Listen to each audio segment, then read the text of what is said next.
Здравейте. Аз ще говоря обаче на английски, за разлика от Даниел.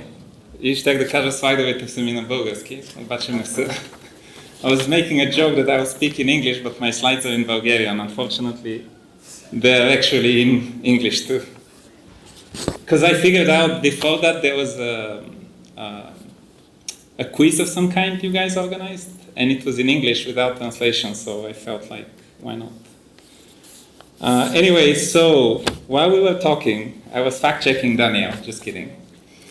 But I did have greetings for Venelin from his boss, Neven, who is actually provided the first satellite connection to the ISP that I was running back then in Bulgaria in '96.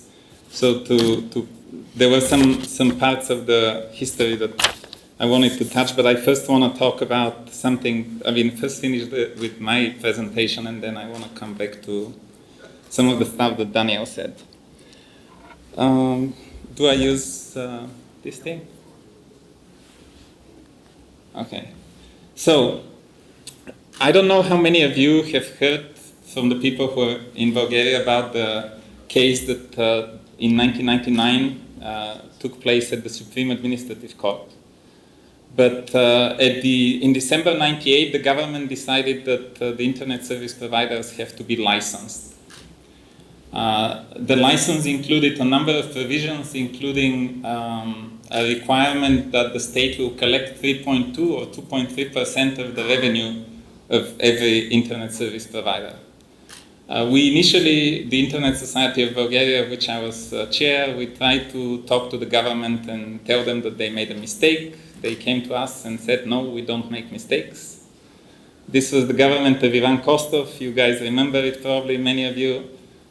In its second year of office, it was a very strong government. The nickname of the prime minister was the commandeer, so the commander.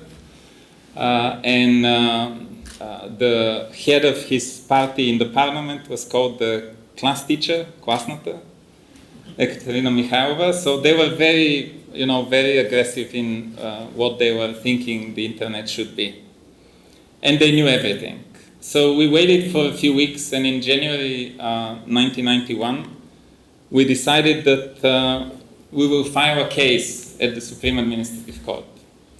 And our biggest problem was we couldn't find a lawyer. I talked to a number of prominent lawyers from the Bulgarian Helsinki Committee and others, and they all were saying, there's no point, you're going to lose this case, this government is strong, they have a reason to introduce licenses, etc., etc. So I, having graduated law a year or 2 years before that in '97, decided to be the lawyer for the Internet Society, which is a very bad thing, to be your own lawyer. And it's even worse to have me as a lawyer.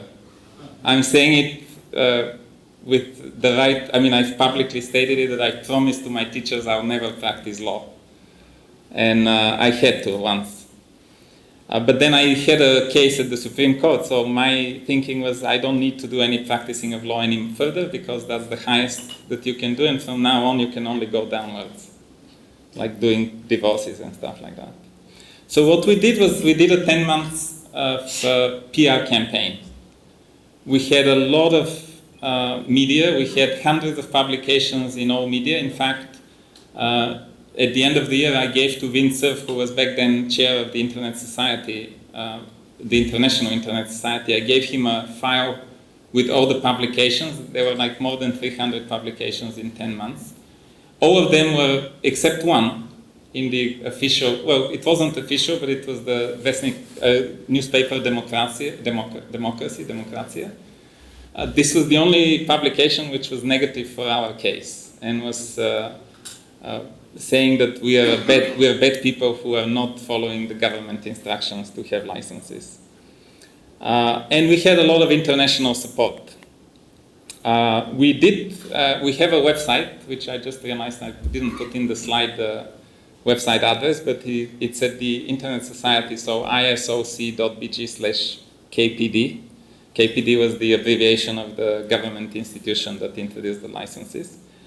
And we did, by coincidence, the November 9, 99, so exactly 10 years after the Berlin Wall fell, was the date when the Prime Minister of Bulgaria recommended to his Committee for Post and Telecommunications to start negotiations with us. And I remember that as if it was yesterday, because I was driving on Tsarigradsko Shosсе. It used to be Leninsky Boulevard. And I almost had a car accident, because I'm driving and I'm listening to the national radio, and they announce what you see on the screen, which the Prime Minister has recommended that his minister should negotiate with us, and I didn't believe it's going to happen. But it happened.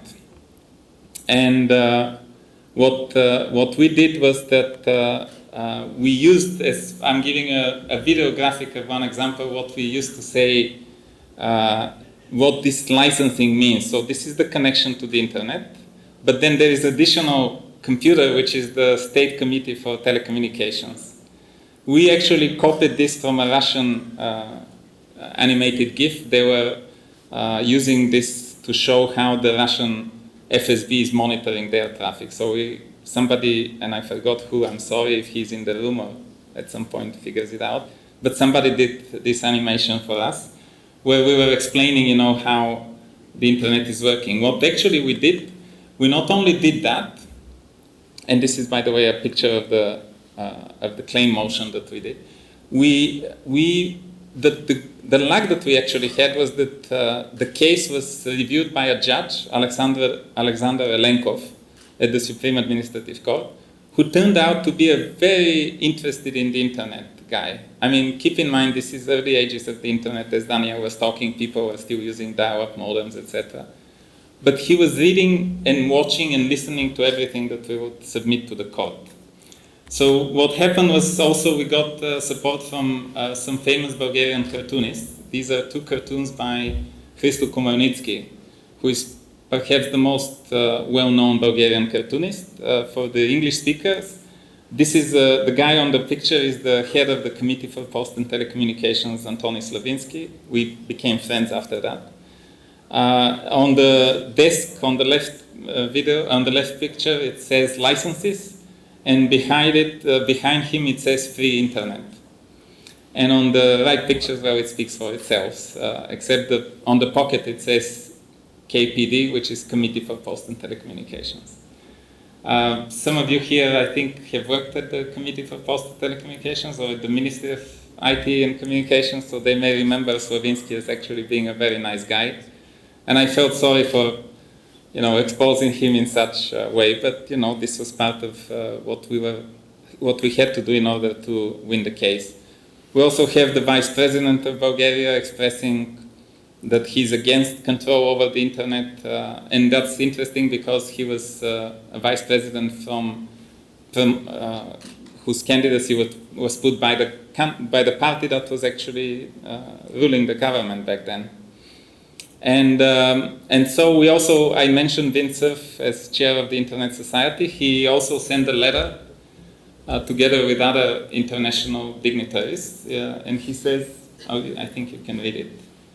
And by the way, the letters that he sent, Don Heath, who was president of the Internet Society, and others people who sent those letters, when you read them today, they sound very modern. I mean, you can use them in some countries today.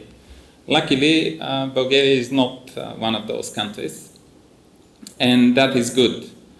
And it's not because these are the things why we won this case.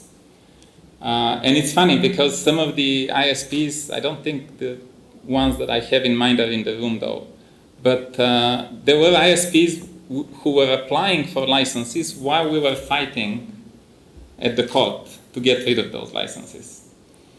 And we took it with a grain of salt, we understood this is business, they want to be licensed, they want to be functioning well. But we always believe that we are right and there is no need of licensing. At the end of the day, the government agreed with us after this enormous public pressure that we put on them. And the reason I think they did it was because Ivan Kostov realized something that he told us later when we had a meeting with him, which is if you have a problem and you want the government to solve it, you have to make your problem a governmental problem. So in other words, they looked at the positive and negative image that they had during this case, and they realized that the negative is way bigger than the positive. Plus, we were attacking them on every front. We were not talking only about the licenses of the ISPs. We were talking about the privatization of the telecom, which they've been talking about. We were talking about some of the governmental entities that were involved in providing internet services of lease lines, etc., the telecom operator.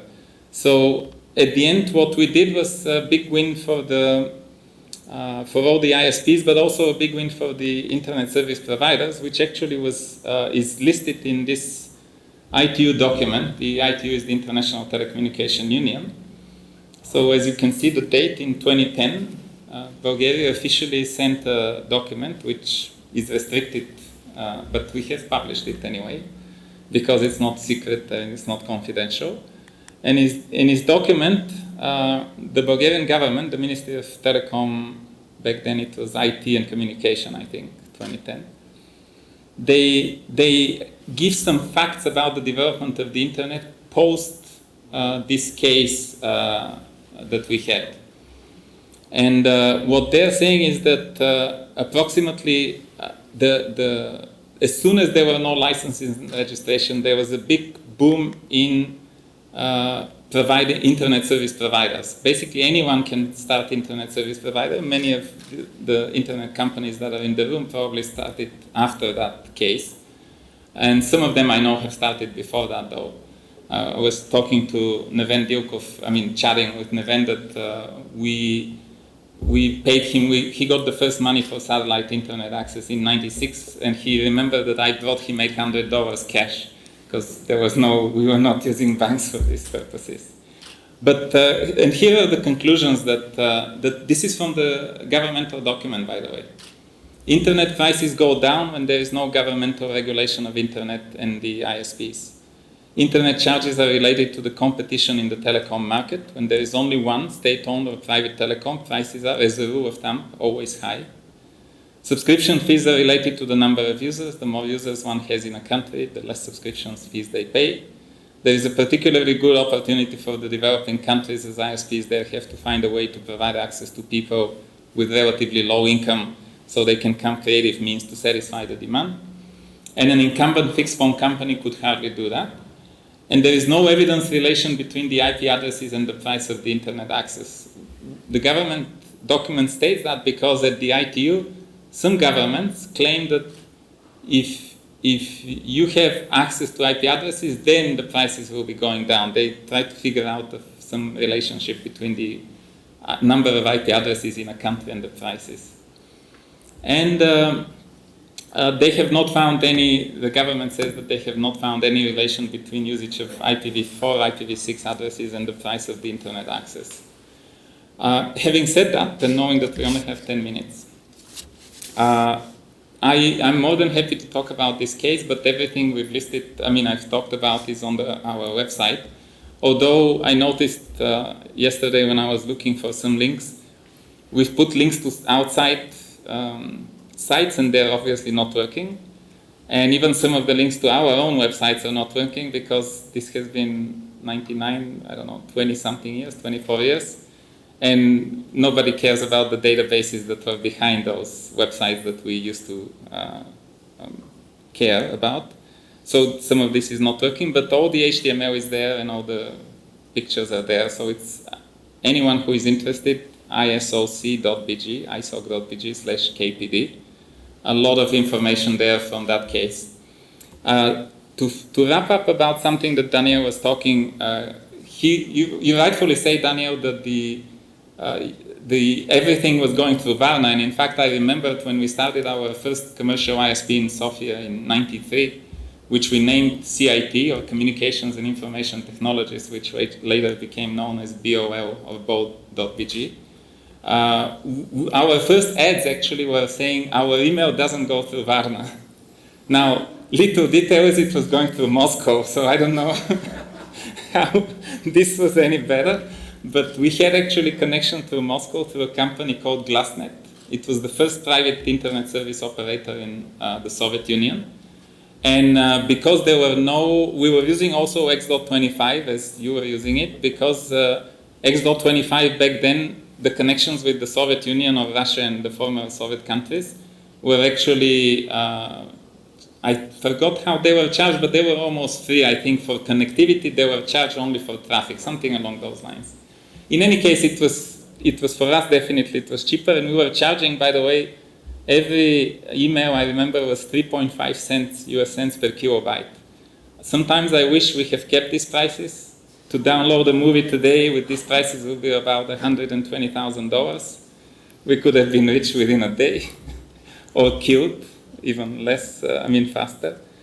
But we did use that advertisement because we wanted to show that there is another channel of communication, not only the one that goes through Varna.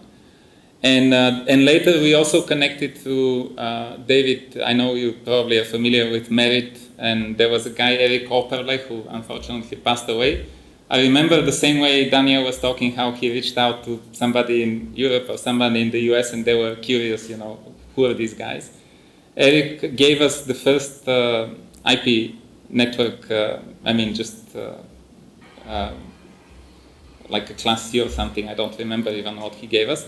And we were asking, well, what do we need to pay you? And he said, well, you want to connect at 9600 BPS. We were using Sprint BTK or BTC. That was a joint venture between the Bulgarian Telecom and the US company Sprint. And they were offering only this type of connectivity in the early ages. And he said, well, at that speed, you don't need to pay us anything. So it was really nice of him. And that helped us a lot. And then the other thing which I also wanted to mention, which was left out, in the early ages of the internet in Bulgaria, there were some virus writers in Bulgaria. And one of them, whose identity is not yet officially known, was known as the Dark Avenger. Some of you may have heard about him. I'm sure I know people who I know have heard about him. He was using our bulletin board system in Sofia to communicate with his friends. There is a very nice podcast on Apple released about a couple of months ago about Dark Avenger with talking to people who actually communicated with him back in the 90s.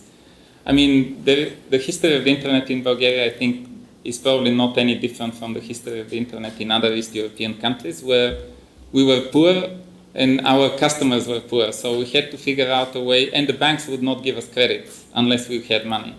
So we had to figure out ways to provide internet to people who cannot afford it or can afford paying only a little bit. And that made the if you will, innovative way of providing internet, which was anything that they can do. Telephones, Wi-Fi, cables in the houses, which, by the way, the licenses that they introduced was partly driven also by not allowing internet service providers to have their own cable networks.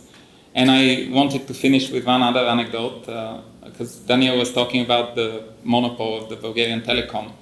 When we started asking them officially whether we can use the pipes that they have underground, and we knew that they're empty space, we can put cables, their initial response always was, there is no technical availability.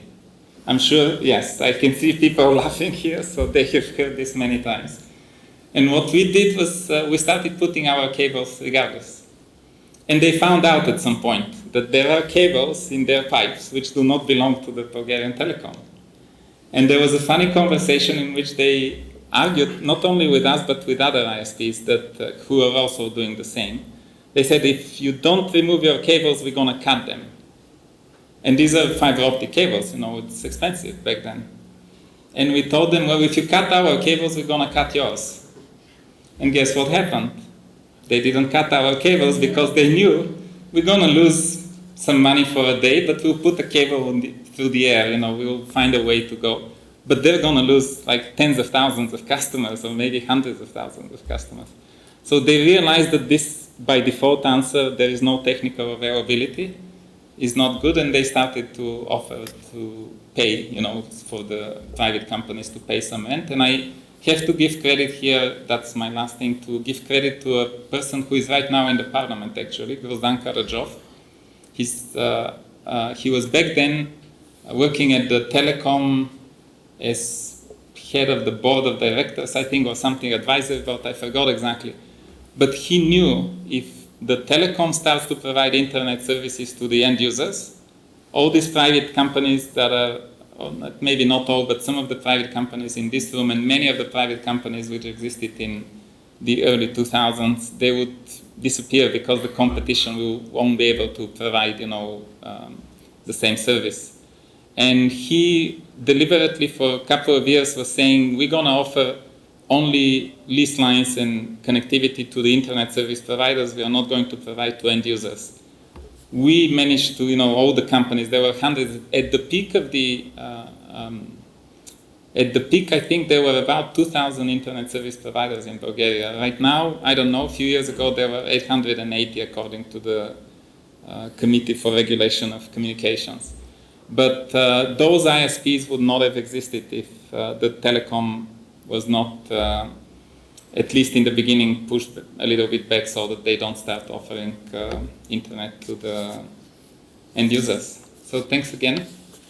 If there are any questions, we have 2 minutes. If there are no questions, I'll consider my task done. I've said everything, and maybe there is a question. Yes? Ще го кажа на български. Окей, няма проблем. Като човек израснал в поколението, за времената, за които разказвате, ви благодаря за всичко, което сте направили вие, господин Калчев, колегите, които също са тук. Вие изградихте основата, а тази история днес аз я разказвам на хора, на които преподавам, защото тя не просто не трябва да се забравя, но ни мотивира да продължаваме да се развиваме. Така че наистина ви благодаря най-искрено за това, което сте направили за нас. Вие ни давате основата. Merci много. These were thanks to Daniel.